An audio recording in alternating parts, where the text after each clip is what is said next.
From downtown Scranton, this is Northeast Current. WQPX invites you to join us as we explore public affairs, current events, and arts and culture in northeastern and central Pennsylvania. Now let's meet today's guests on Northeast Current.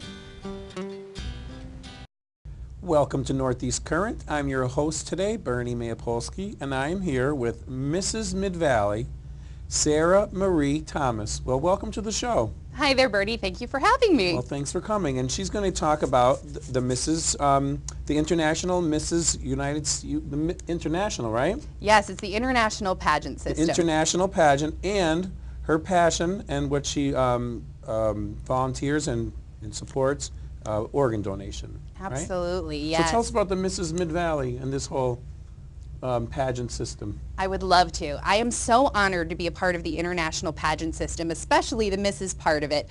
Basically, it's a pageant that helps showcase all of the accomplishments of today's married women. So whether it's a professional accomplishment, a personal accomplishment, or like in my position and what I do, I'm an advocate for organ and tissue donation throughout our communities and throughout the country. So for me, that's what I'll be platforming in this pageant.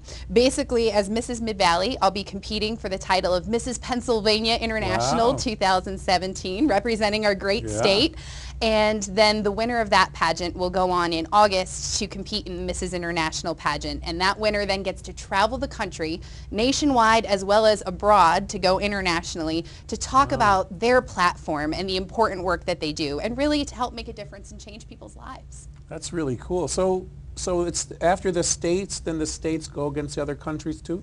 Yes, actually, once you get to the national platform is what we call it. The national platform is going to be held in West Virginia this year, I believe. Then it's not just all of the states coming together to compete, but we do have competitors and contestants from international countries as well. They get announced now on a daily basis, actually. Wow. And so when is the state contest? State contest is March 17th and 18th that weekend. And so how many other contestants are? How do they do? Like, so we have Mrs. Mid-Valley. Do we have another? Do we have Mrs. That's a Scranton? great question. I know of 3 other contestants right now, just because they're former contestants who've actually competed before. But I'm not sure. We won't find out until that weekend. Oh, I see. Okay. Very interesting. And so, well, so good luck with that for sure. Well, thank you. Thank you. For sure. And how do they, how did you get involved? How did you get into the contest? Sure. I actually got involved because of my work with organ and tissue donation. So I am not a pageant queen. Not a pageant queen. But I wanted to be able to spread my message and help educate and advocate for organ and tissue donation on a much larger scale than what I was currently doing. A friend of mine had said, well, what about competing in a pageant? Have you ever thought about that? No, I hadn't. And I certainly didn't think swimsuits or evening gowns or anything like that was going to be my thing. But when I looked into it a little bit further and saw that it really would be an opportunity for me to take my message across the country or even internationally, I thought, wow, that is a really great opportunity, and I wanted to at least try it. And so far, it has been an amazing journey. I've had such a great opportunity to work with individuals all across the country to help educate others about registering to becoming an organ and tissue donor. And I've just had the best opportunity networking and meeting new people throughout the country as I've gone along. So it has definitely been a worthwhile experience, and I would recommend it to anyone. Even to me? Yeah, there are Mr. Pageants. Oh, all right. Yes. It's not bodybuilding. I can just be cool like you and I can compete. Excellent. Sure, there are I wouldn't have Mr. a chance Pageants. on the other kind.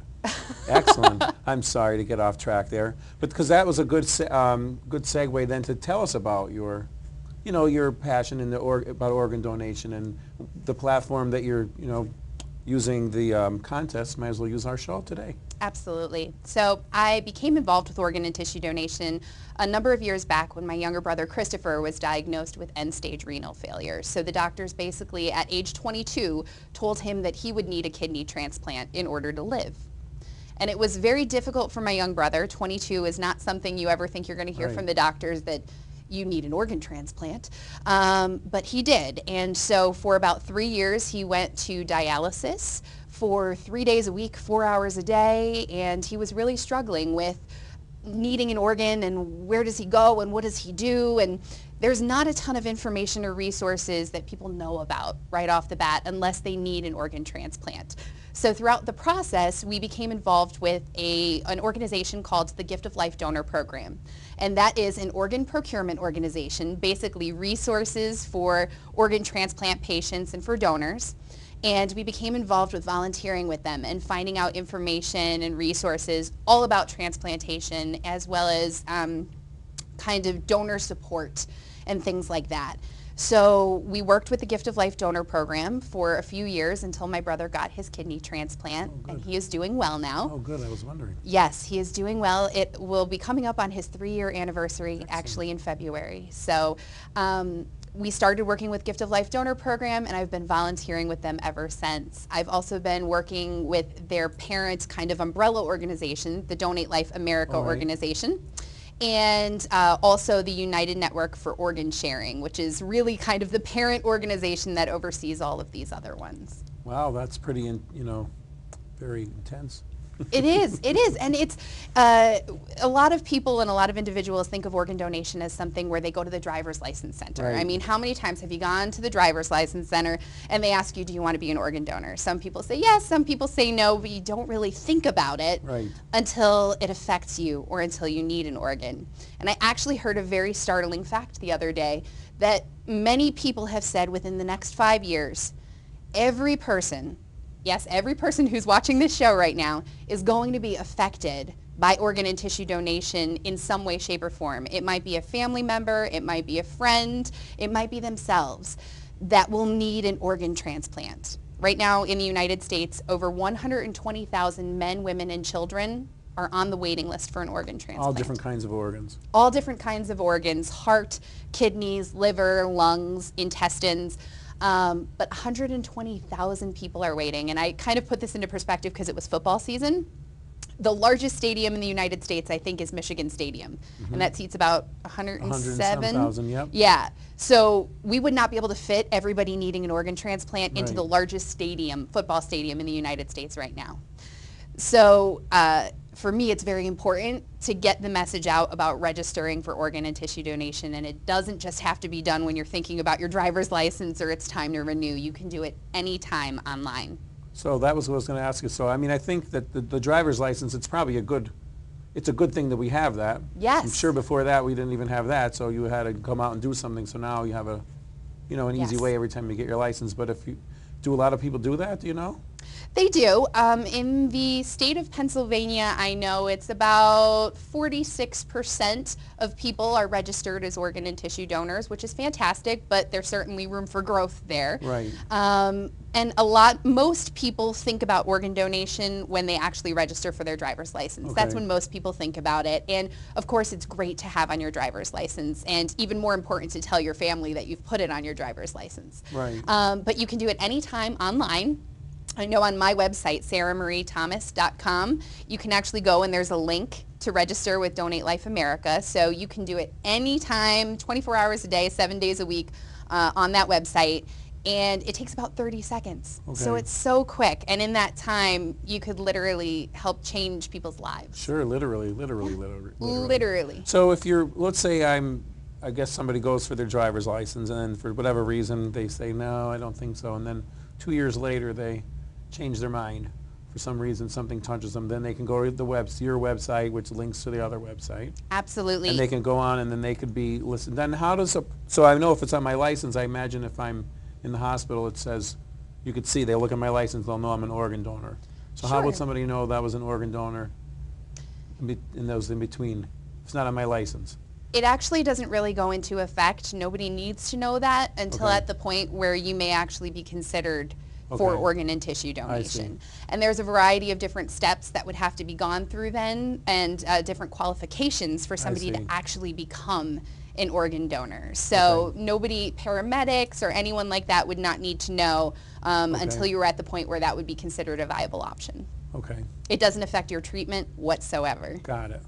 Yeah, it seems to make sense to why go, why, like they say, why take them with you? Absolutely. And in a number of other countries, it's actually an opt-out program. So in our country, it's opt-in. You have to sign up to register to become an organ donor. I see. In other countries, you have to opt out of the program if you don't want to become an organ donor.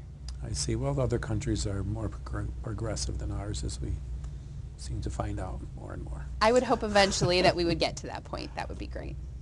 Yes, I think that's a good. Do all states have it? All states do have some sort of program in place, and they do have different regulations and different laws. I know Pennsylvania is working on updating some of theirs right now. We have some important legislation going through. So there are some different rules and regulations throughout all of the states in the U.S., but every state does have some sort of regulation, in fact, for organ donation. I see. And so before, when we were talking, before we came on air, you mentioned you have some other pretty cool things going on. You have a blog, you have a website, you have podcasts coming up. I do. Tell us I'm about very that. excited, Yeah. and there's a lot of really great new things. Some are top secrets, so I can't talk about Oh. those yet. But I I'll will. get it out of her. You can What try. kind of ice cream cone do you think you are? What kind of ice cream cone? That was a good interview question. You can't turn that back around on me, though. We have a couple really great things that are coming up. I'm going to be releasing a new weekly web series called Fast Fact Friday that's going to give information about organ and tissue donation. You know, some of those fast facts that we mentioned even in this interview will be on there. In December, my podcast, my first ever podcast, is starting, called The Transplant Connection. It's going to connect patients, doctors and medical staff, as well as support resources from some of these organizations, all together to try to give more information about organ and tissue donation in the process.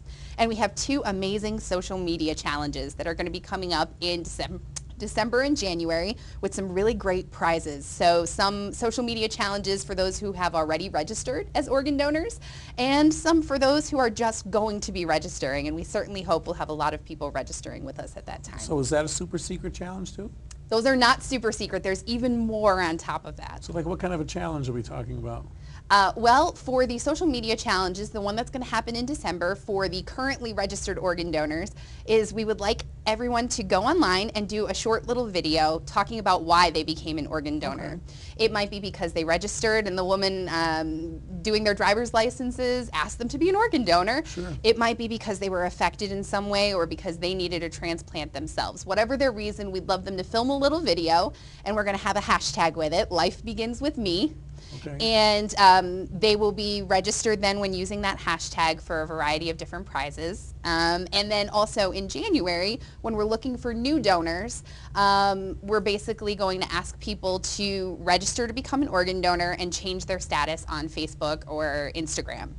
And there'll be a hashtag, a similar hashtag to go along with that. So it's really that simple, and some of the prizes are going to be pretty great. I can't release those yet, though. No, the surprises are secret. Maybe you get to be a host of Northeast Current. Ooh, who do we have to talk to about that? We'll talk to our producer. Okay. So Sarah, what do you feel is the most important thing right now that needs to, be accomplished as far as organ donation is concerned? For me, that's an easy question. For me, it has to be more people registering to become organ donors, and also more people considering living donation as an option. We actually have the ability to donate some organs, like a kidney, while we're still living, alive. I see. And I think it would greatly reduce the number of people who are on that waiting list waiting for an organ donation right now. So those are the two things, So registering. like if you're a living donor, somebody can call me and say, hey, you're on the list. My brother actually received a kidney from a living donor, and Okay. now they're very good friends. I would They imagine. didn't know each other before that, and she was just a wonderful Samaritan who wanted to give back. And so he had a living donor. And who you gave can him a live kidney. fine with one kidney. Absolutely, and a lot of people are concerned about how that would, what happens if they needed I a might kidney need the kidney, right. transplant. When you become a living donor, you are then actually moved to the top of the list should you ever need a Do transplant they in change the that future. kidney or they give you the old one back? They do not give you the old one back. Not That your one- old one, but I mean in the same place where that was.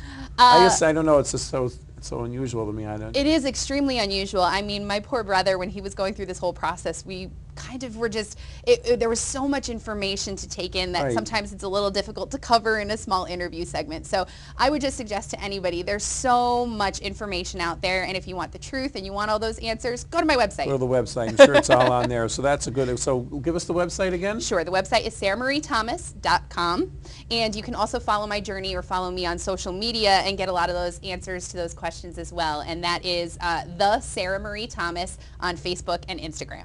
Perfect, and I'm sure we have all that on the screen for you now. Well, I would like to thank Mrs. Mid-Valley for being such an excellent role model and sharing all this fantastic information with us. So make sure you check out our website, get involved in the social media challenges. That seems like a lot of fun. Register to be an organ donor, living donor as well. And stay tuned because we'll be right back after these messages.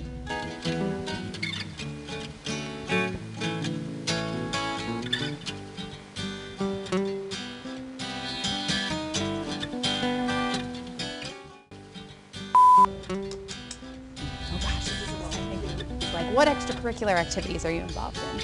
And I would say, if you could be an ice cream flavor, what flavor would you want to be and why? Wrecking the joint. If you could be a supervillain, what would your powers be? Do you need coffee? Because they No, gave me I can't awful drink coffee it. at Dunkin' No. Donuts.